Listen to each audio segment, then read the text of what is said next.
Hello everyone, कैसे हैं आप लोग। I hope you excellent. तो आइए बच्चों, चलते हैं आज का जो टॉपिक है।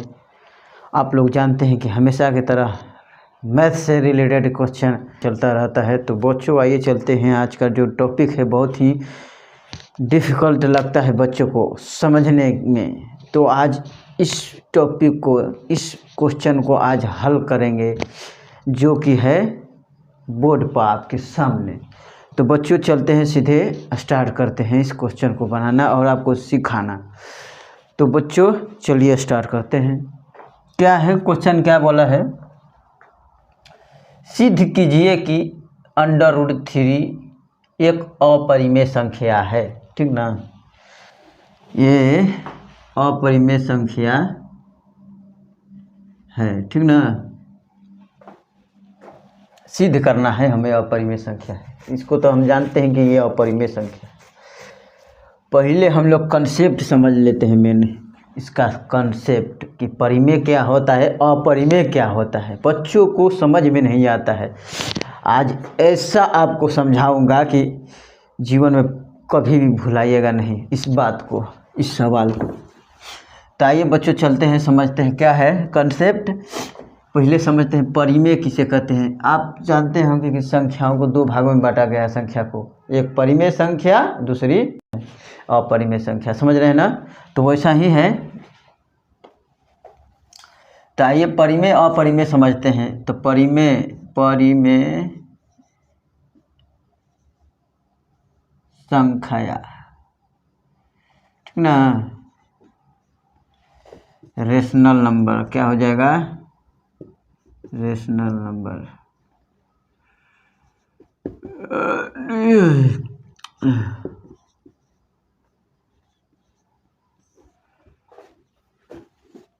यहाँ हो जाएगा अपरिमेय संख्या, अपरिमेय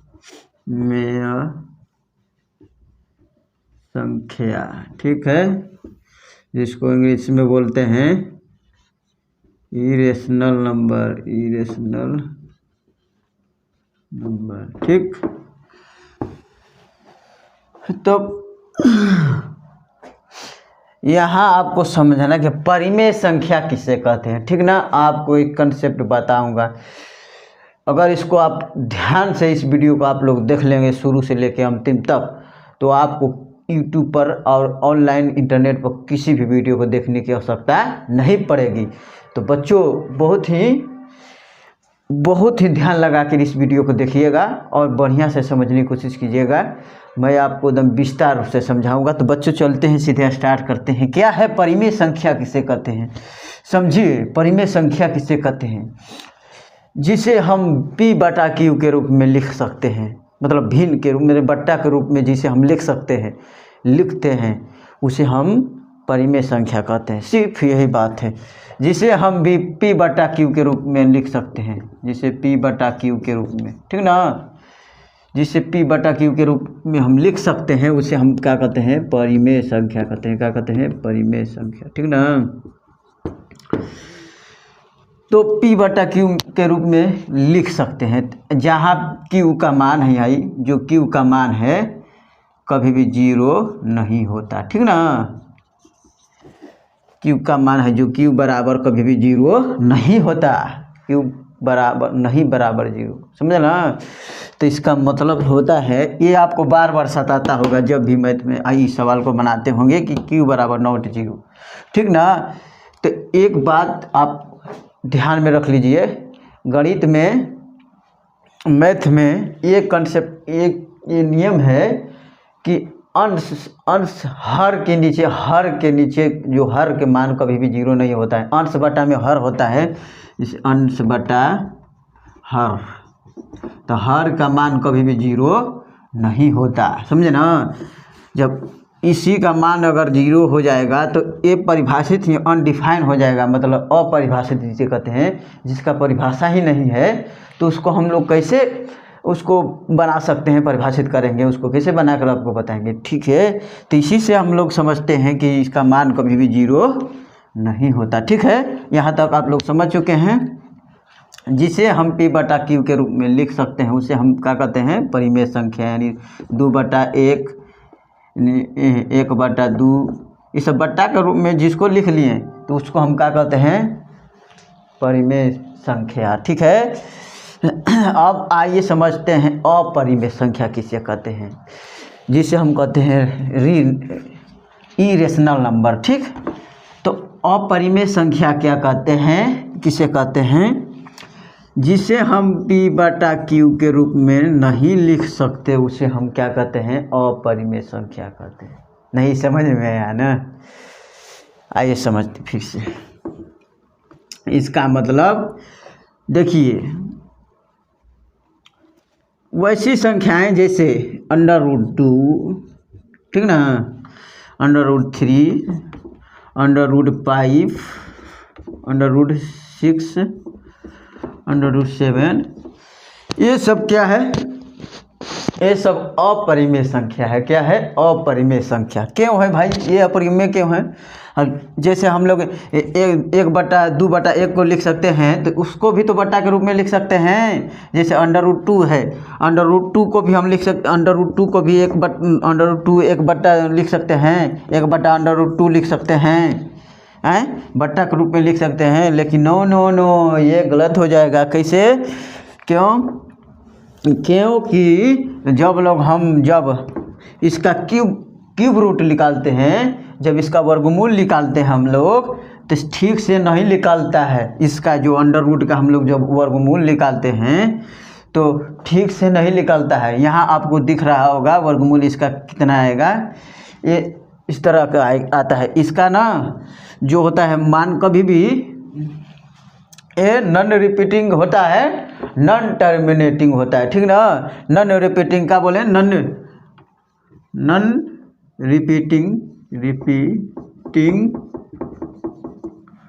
और नॉन टर्मिनेटिंग। ठीक, ये क्या होता है, नॉन रिपीटिंग, नॉन टर्मिनेटिंग। तो क्या होता है, जैसे मतलब भागा देते हैं हम लोग कोई भी, तो जैसे भागा की संख्या में इतना आता है 1 2 5 5 6 पॉइंट में, जब भी पॉइंट में आता है इतना 7 7 5 6 5 ऐसे करके आता है। कभी भी टर्मिनेट नहीं होता है, चलते रहता है। ठीक ना, जैसे में ये होता है, जैसे ये होता है एगो ये संख्या ले लो, जैसे क्या बात करते हैं, ये है 2/7 ले लिए। जैसे 2 को हम लोग 7 से भाग करेंगे, ठीक ना, तो 2 × 6, ठीक ना, 1 घट गया ऊपर, अब दशमलव लेकर ले लिए 0। ठीक है, 2 × 5 = 10, क्या होगा, 2 × 5 = 10। अब हमें ये रुक गया, अब आगे बढ़ नहीं सकता, ये टर्मिनेट होगा। इसको बोलते हैं हम लोग टर्मिनेट। क्या बोलते हैं, टर्मिनेट। ठीक ना, आइए को बोलते हैं, तो इसको हम P/Q के रूप में लिख सकते हैं। ठीक ना, एक यहाँ है, एक समझिए बात को, एक होता है 3/10, मतलब 3 को 10 से भाग दीजिए। ठीक ना, 3 से 10 के भाग दीजिए, तितली के 9 होता है ना, 1 घट गया, पॉइंट लिए 0, तितली के 9 घट गया 1, ऊपर फिर लिए 0, तितली का 9, फिर घट गया 1, फिर 0। ये है जो ऐसे ही रिपीट करता है, जो रिपीट करेगा जो संख्या सीरियल रिपीट करेगा, सीरियल बाय सीरियल। ठीक ना, लगातार उसी संख्या जो रिपीट करेगा, तो उसको हम P/Q के रूप में लिख सकते हैं। ये 9th क्लास के मैथ में आपको बताया गया होगा, आप पढ़ लीजिए कि जो रिपीट संख्या करता है उसको हम P/Q में लिख देते थे। लेकिन जो ना रिपीट कर रहा है ना टर्मिनेट हो रहा है, ठीक ना, इस तरह आएगा, बेढंग रूप से आएगा। इसीलिए ये क्या है, अपरिमेय है, समझे ना, नॉन रिपीटिंग, नॉन टर्मिनेटिंग ना, न टर्मिनेट होता है, न रिपीट करता है कोई संख्या। कहाँ रिपीट कर रहा है, 5 5 करके 6 आ गया, 6 आ गया, 7 7 करके 6 आ गया, 5 आ गया, 4 3 2 आ जाएगा। समझे, जैसे वहाँ आपको 2 का वर्गमूल दिखाए थे कितना आया था, उसी तरह यहाँ ये कभी भी आपको टर्मिनेट नहीं होगा और आपको कभी भी ये ना ये हो का है, इसका लगातार आता है नंबर का बोलते हैं रिपीट न करता है, ना रिपीट करेगा न टर्मिनेट होगा। ठीक है बच्चों, यहाँ तक आप लोग इसके बारे में आप लोग समझ चुके कि परिमेय संख्या क्या है, अपरिमेय संख्या क्या है। इसलिए हम लोग इसको b/q के रूप में नहीं लिख पाते हैं, ठीक ना। इसलिए ये सब क्या है, ये सब क्या है, अपरिमेय संख्या है, ठीक ना। एक अब यहाँ पे देखिए √4, इसको हम लिख सकते हैं, इसको हम p/q के रूप में लिख सकते हैं। इसलिए ये क्या है, परिमेय संख्या। ये परिमेय संख्या क्यों है भाई, इसको हम वर्गमूल जब निकालिएगा इसका वर्ग होता है, किसी का वर्ग है कि नहीं, 4, 2 का वर्ग है भाई। देखिए 2 गुणे का होता है 2 होता है ना, है 2 का वर्ग है तो 2 निकल जाता है इसमें से, तो 2 बचता है सीधे। ये लोग हम नियम जानते हैं, हम लोग जब 2 को जोड़ी बन जाता है, एगो निकल जाता है सामने, मतलब 2 का वर्ग जानते हैं कितना होता है, 4, तो सीधे निकल गया 2 का वर्ग 4, ठीक ना। ये है नियम। जैसे 9 है, 9 का निकल जाएगा 3, तितली का होता है एक वर्ग 9 होता है ना, 3 गुणे 3 होता है बराबर 9, ठीक ना। ऐसा ही इन सब का मतलब निकल सकता है, वो वर्ग होता है। इसलिए लोग का क्या होता है, ये लोग परिमेय संख्या होते हैं। जैसे √36 किसी का है ना, किसका है, 6 का है भाई, 6 बाहर निकल जाएगा। सिंपल काम है एकदम। नहीं इस तरह समझ में आ रहा है तो आपको समझा देते हैं इस तरह। इसको मिटाइए, यहाँ पर समझ लीजिए जो 36 है इसको कर लीजिए अभाज्य गुणनखंड का, गया अभाज्य गुणनखंड कर लिया जाए तो 2 से करिएगा 18 आएगा, फिर 2 से करिएगा तो 9 आएगा, फिर 2 से करिए 3 से कीजिए तितली के 9 आएगा, 3 एकम 3 आएगा। इसका जोड़ी मिल गया, इसका जोड़ी मिलेगा, दोनों का जोड़ी मिल गया तो 2 गुणे का कर देंगे 3, समझे, 2 गुणे 3 तो क्या होगा 6, तो नहीं आ गया 6। सिंपल काम है, बस इसको समझना होगा आप लोग को, ठीक ना। तो वर्ग आपको वर्ग याद होना चाहिए, 2 का वर्ग, 1 का वर्ग, समझे ना, 4 का वर्ग, ये सब वर्ग याद कीजिएगा। वर्ग जिसका निकलता है, जिस भी संख्या का अंडर रूट में जो संख्या है वो उसका अगर किसी का वर्ग है तो समझे कि वो बाहर निकल सकता है, ठीक ना। तो आप लोग समझ चुके होंगे। आइए सीधे आप लोग को अब क्वेश्चन पर लेकर चलते हैं बच्चों। इतना आप लोग समझ चुके होंगे कि परिमेय संख्या क्या है और अपरिमेय संख्या क्या है, ठीक है ना, यही अंतर होता है, ठीक है। तो बच्चों इसको मिटाते हैं और सीधे चलते हैं सवाल पे।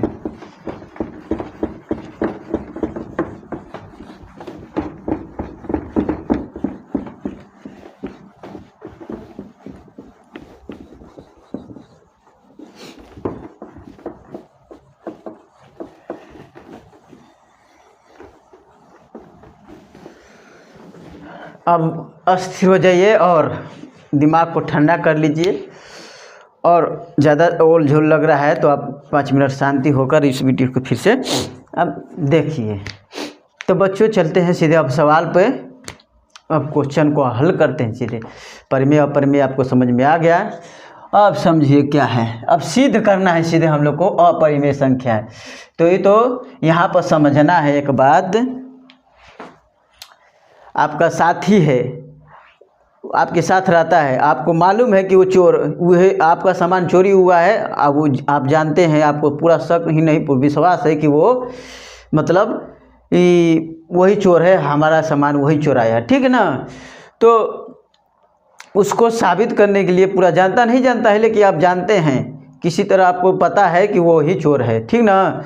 तो आपको सबूत दिखाने के लिए, जनता के लिए आपको उस जनता को बताने के लिए सबूत दिखाना पड़ता है। इसलिए यहाँ पर ये है ये जानते हैं आप लोग, हम जानते हैं कि ये √3 एक अपरिमेय संख्या है, ठीक ना, अपरिमेय संख्या है। लेकिन हम लोग इसको मान कर चलते हैं, जैसे वो आपको दोस्त जो चोरी किया था उसको मान के चलिए कि वो चोरी नहीं किया तो तू चोर नहीं है भाई, आप तुम चोर नहीं है, चलो हमारे साथ घूमने यहाँ हुआ, चलो।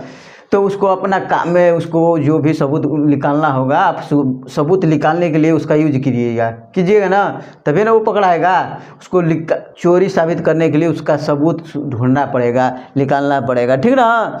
तो वैसा ही है कुछ यहाँ, उसको मान के चलिए कि वो सा है, उसको कहिए कि नहीं तू चोरी कहाँ किया है भाई, हम तू हमारा दोस्त असली है, तू अभी भी चोरी नहीं करता, तू सा है, चल, मतलब उसको सा मान के चलिए, मतलब चोर नहीं है, ठीक ना, बढ़िया आदमी है।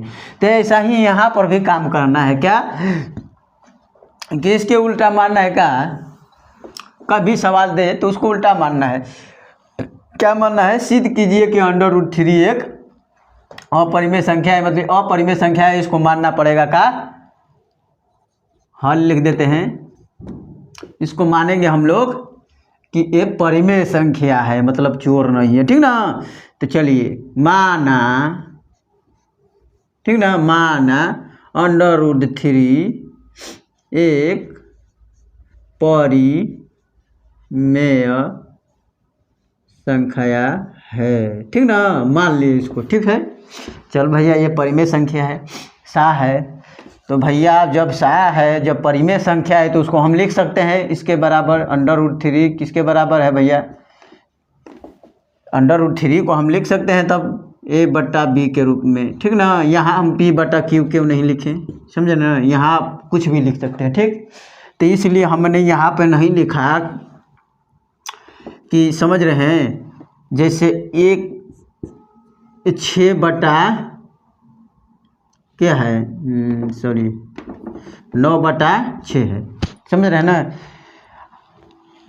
9/6 है, इस कहीं भी कट रहा है, जैसे ये है p/q है, ये हमको लग रहा था कहीं कट रहा है, ठीक ना। जैसे 9/6 है, जैसे ये 3 से कटेगा नहीं, तितली के 9 3 दूना के 6 कट रहा था।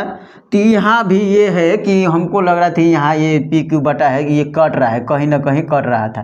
तो इसी को हम लोग काट के 3/2 यहाँ 3/2 लाए ना, इसी को हम लोग p/q को काट के लग रहा था कि हम लोग को कटेगा, तो इसलिए काट के हम लोग लगा लिया दिए हैं a/b, ठीक ना, a/b। ये किस लिए किए हैं, यहाँ समझते हैं। AB क्या है, A और B सह अभाज्य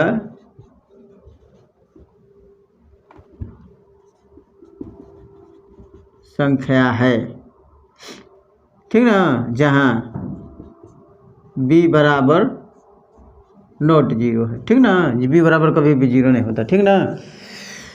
तो ये बात है कि सहभाज्य संख्या किसे कहते हैं, समझ रहे हैं ना, सहभाज्य संख्या किसे कहते हैं, जिससे किसी से भी एक से विभाजित हो, एक से, समझे ना, एक से ही उसका, जैसे हम समझाए ना यहाँ पे ये है जो 9 है, ठीक ना, तो स्वयं एक से ही कौन ख़त्म होना है, एक से भी होता है, एक से भी होगा ये, और ये संख्या से भी होगा, क्या बोलते हैं, 3 से भी ख़त्म कटेगा ना, 3 से भी, 3 दूना का 6, आई तितली का 9 कट रहा है कि नहीं, 1 से भी कटेगा, 1 से 2 आएगा, समझ रहे हैं, और 3 का 3 आएगा, मतलब 1 से भी कट रहा है और अदर संख्या से भी कट रहा है। भाज्य संख्या क्या है, ये ना 2 से कटेगा ना 1 से कटेगा, नहीं देखो ये 2 से ही कटेगा, नहीं कटेगा, लेकिन ये कटेगा, लेकिन ये दोनों 1 से कर सकते हैं, 1 से दोनों कर सकते हैं कि नहीं, एक बारी में 1 आएगा, 2 बारी में 2 आएगा।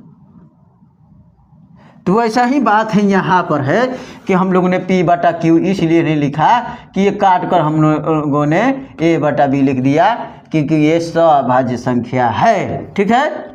a और b क्या है, सहभाज्य संख्या है, जहाँ b बराबर कभी भी 0 नहीं होता, ये तो आप लोग समझ चुके होंगे, ठीक है। यहाँ हम लोग क्या करेंगे, यहाँ हम लोग लिखेंगे कि जब दोनों तरफ से वर्ग करने पक्का लिखेंगे, दोनों तरफ से यहाँ वर्ग करना पड़ेगा, दोनों तरफ से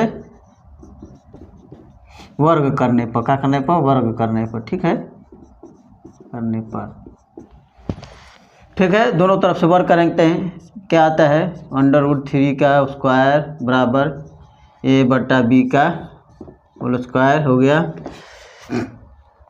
अब भैया क्या करते हैं, जानते हैं नियम है क्या, ये स्क्वायर से रूट हट जाता है, ठीक ना, तो अंदर से बचता है 3, तो 3 को लिख देंगे बराबर कोई बराबर। और यहाँ पर है क्या, ए स्क्वायर, ए का स्क्वायर भी है, बी का स्क्वायर भी है, तो हम लिखेंगे ए का स्क्वायर और बी का स्क्वायर, ठीक है। यहाँ तक आप लोग समझ चुके होंगे। हम लोग 3b यहाँ पर लिखेंगे 3b स्क्वायर, ठीक है, बराबर ए स्क्वायर, ठीक ना। यहाँ तक आप लोग समझ चुके हैं आए। तो बच्चों अब यहाँ पर हम लोग क्या करेंगे कि b का स्क्वायर इधर करके 3 को इधर भेजेंगे, तो जब 3 इधर जाएगा गुणा में यहाँ पे, तो ये क्या हो जाएगा, जाके ए स्क्वायर बट्टा में यानी भागा में हो जाएगा, ठीक है। यहाँ तक आप लोग समझ चुके हैं। इसको मानते हैं समीकरण 1, ठीक। अब यहाँ पर क्या कंडीशन उत्पन्न हो रहा है कि 3 जो है ए स्क्वायर को विभाजित कर रहा है, क्या कर रहा है, ए स्क्वायर को काट रहा है। समझे, जैसे में 6 है, 6 को 3 काट रहा है कि नहीं, 6 को जैसे है 6 के 36 है, 3 काट रहा है कि नहीं। तब यहाँ पर यही समझना है कि 3 है ए स्क्वायर को विभाजित कर रहा है कि नहीं।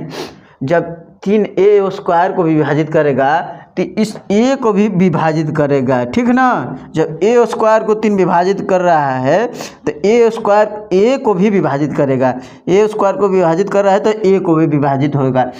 एगो पर में है, पढ़िएगा 10th क्लास के मैथ में, कि उस संख्या से हो जो वर्ग में है, अगर वर्ग जो कट रहा है वो भी उससे संख्या, उसकी भी संख्या उससे कटेगी। जैसे में आप समझ लीजिए, जैसे अभी 6 है, 6 का वर्ग है 3 है, इसका मतलब है 6 से 3 कट रहा है कि नहीं, 6 का वर्ग कैसे, 6 का वर्ग आएगा 6 का 36 आएगा कि नहीं भाई, 6 गुणे 6 बराबर 6 का 36 आएगा।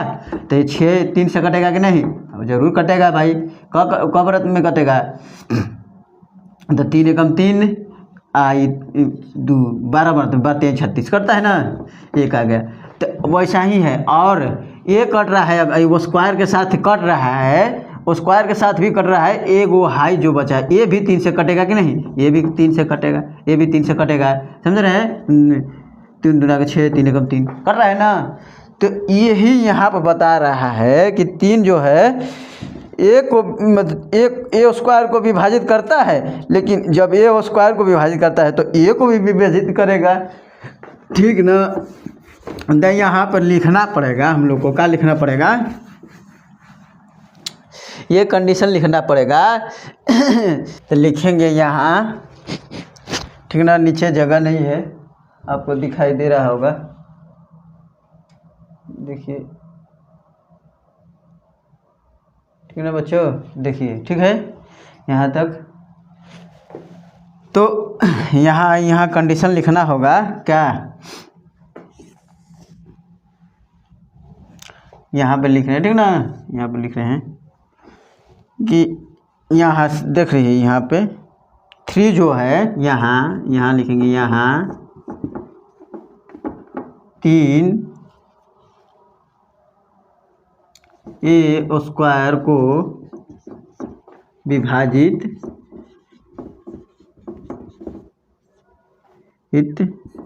करता है, ठीक ना।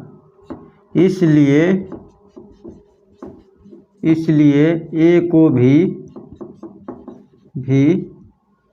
विभाजित करेगा,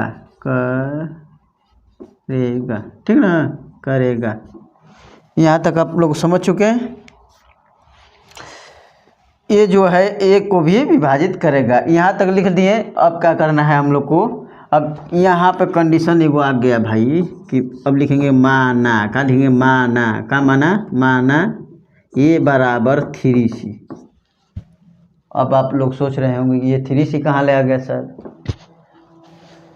तो यहाँ पर आपको समझना होगा, अगर ये 3 जो है ए स्क्वायर को काट रहा है तो ये भी कट रहा है, तो यहाँ हमने माना है कि ये 3c है, समझे ना, यहाँ 3 है, तभी ना 3 से 3c कट रहा है, 3 से 3 कट रहा है, समझ रहे ना। तो वही यहाँ पर माने हम लोग कि a बराबर 3c, ठीक ना। तब a बराबर हमने 3c इसलिए माना कि 3 से 3 डिवाइड हो रहा है, ठीक ना। यहाँ तब यहाँ पर हम लोग लिखेंगे, इस यहाँ पर बना देते हैं दूसरा कंडीशन। क्या लिखेंगे, यहाँ लिखेंगे कि समीकरण, क्या लिखेंगे, समीकरण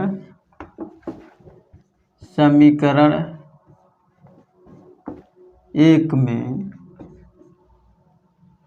a का मान समीकरण एक में रखने पर, ठीक ना, a का मान रखने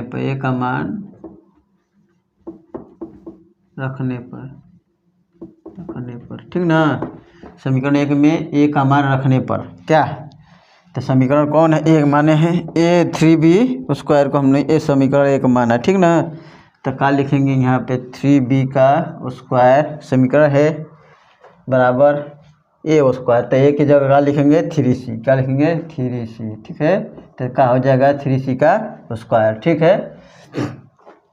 अब हम लोग क्या करते हैं, अब यहाँ 3b का स्क्वायर लिख के यहाँ पे 3 का, ये समझ रहे हैं ना, तितली का क्या हो जाएगा वर्ग, तितली का 9 हो जाएगा, और c का स्क्वायर हो जाएगा। ये 3 से 3 कट जाएगा, बचेगा का b का स्क्वायर बराबर 3c का स्क्वायर, ठीक ना। अब 3 को इधर लाएंगे, क्या करेंगे 3 को इधर लाएंगे, ठीक ना। तो यहाँ पर लिखेंगे b स्क्वायर बट्टा में, जब यहाँ गुणा में है तो यहाँ आ जाएगा भागा में, ठीक है, ये नियम है, ठीक है। तो आ जाएगा बराबर हो जाएगा c का स्क्वायर। यहाँ तक आप लोग समझ गए। अब यहाँ पर भी कंडीशन उत्पन्न हो गया, क्या कंडीशन उत्पन्न हो गया भाई, कि क्या उत्पन्न हो गया, तो देखिए समझिए, यहाँ 3 फिर यहाँ पे जो है बी स्क्वायर को विभाजित कर रहा है कि नहीं। अगर बी स्क्वायर को विभाजित कर रहा है तो फिर बी को भी विभाजित करेगा, है। तो फिर यहाँ पर वही बात लिखना होगा, क्या कि यहाँ 3 बी स्क्वायर को विभाजित करता है, ठीक ना, विभाजित करता है। इसलिए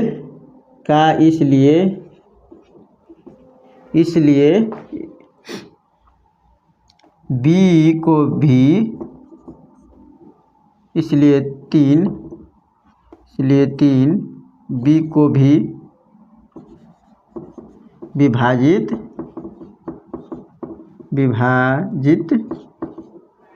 करेगा, ठीक ना। तो भैया यहाँ पर भी विभाजित करता है, करेगा, ठीक है। तो हमने क्या यहाँ माना था भाई कि यहाँ a और b में b क्या है, a और b क्या है, स्वभाज्य संख्या है, क्या है, स्वभाज्य संख्या है। तो यहाँ तो भाई कंडीशन उत्पन्न होने लगा ना भाई, एक से ही कटना चाहिए, समझ रहे हैं ना। स्वभाज्य किसे संख्या कहते हैं, जो एक से केवल कटे, ठीक है। और यहाँ तो 3 से भी कर रहा है, मतलब 3 से स्क्वायर भी डिवाइड हो रहा है, बी स्क्वायर भी और बी भी स्क्वायर डिवाइड हो रहा है, मतलब कट रहा है, ठीक ना। तो यहाँ पर हम लोग लिखेंगे, यहाँ लिखेंगे हम ए और बी में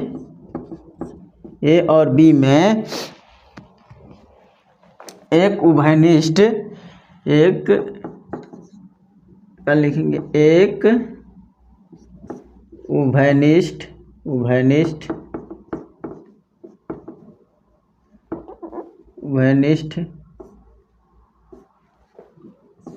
गुणनखंड, एक उभयनिष्ठ गुणनखंड 3 है, ठीक ना। एक उभयनिष्ठ गुणनखंड क्या है, 3 है, जो बार ठीक ना 3 है। क्यों 3 है भाई, हमको तो एक आना चाहिए, समझ रहे ना। ये स्वभाज्य संख्या है, एक से कटना चाहिए, समझे ना, किसी और से नहीं। यहाँ तो स्वभाज्य संख्या नहीं है भाई, हैं। भाई तो सहभाज्य ये 3 सहभाज्य कौन है भाई, समझ रहे हैं। इस ए को भी काट रहा है, अरे बी स्क्वायर को भी काट रहा है, बी को भी काट रहा है, तो हमने ये तो बड़ा कंडीशन गलत उत्पन्न हो गया। तो अब यहाँ हम लोग कहेंगे अरे यार तो गलत हो गया, ये तो क्यों गलत हुआ भाई, तो हमने यहाँ पर गलत कल्पना किया था, गलत माना था कि भाई वो चोर नहीं है, ऐसा नहीं है, मतलब √3 एक परिमेय संख्या नहीं है भाई, वो क्या है, अपरिमेय संख्या है। क्या है, अपरिमेय संख्या है, ठीक ना। तो इससे क्या होता है, इससे इसलिए विरोधाभास होता है कि ए और बी सहभाज्य संख्या है। क्या है, ए और बी क्या है, सहभाज्य संख्या। विरोधाभास हो रहा है कि नहीं हैं। हमने तो किसे सम संख्या कहते हैं, जो एक से कटता है भाई, सिर्फ, समझ रहे ना। तो यहाँ पर विरोधाभास होता है कि ए और बी सहभाज्य संख्या है, तो हमने माना था। यहाँ पर लिखेंगे, क्या लिखेंगे, यहाँ पे लिखेंगे इसलिए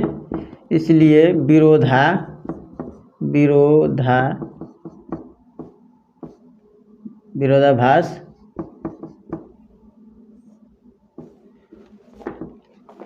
उत्पन्न होता है कि ए और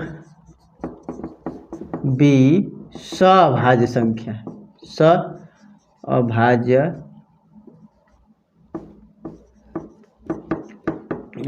संख्या है, ठीक ना।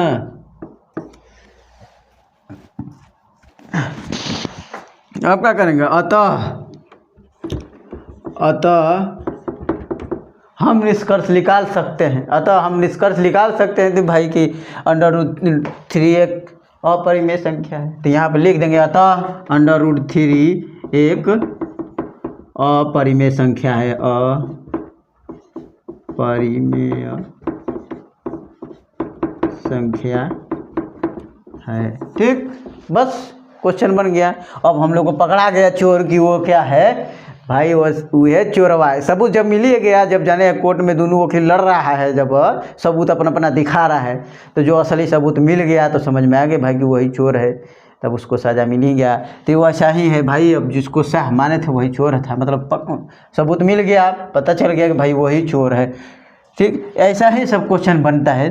तो यहीं पर लिख दिया था वह √3 का अपरिमेय संख्या है। सिर्फ यहाँ पर क्या आपको कोई दिक्कत आया हो तो कमेंट बॉक्स में ज़रूर कमेंट करके बताइएगा, मैं उसका रिप्लाई ज़रूर दूंगा। तो बच्चों यहाँ पर अगर समस्या हो तो हमको फिर से बतला दीजिएगा कमेंट में, उसका वीडियो फिर से बना के बता दूंगा।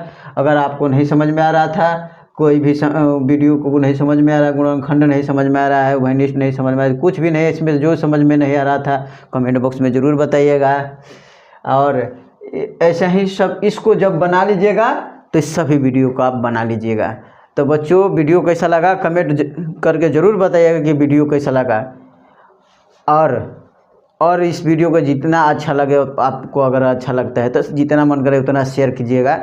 तब आज के लिए इतना ही, मिलते हैं अगले वीडियो में, तब तक के लिए धन्यवाद।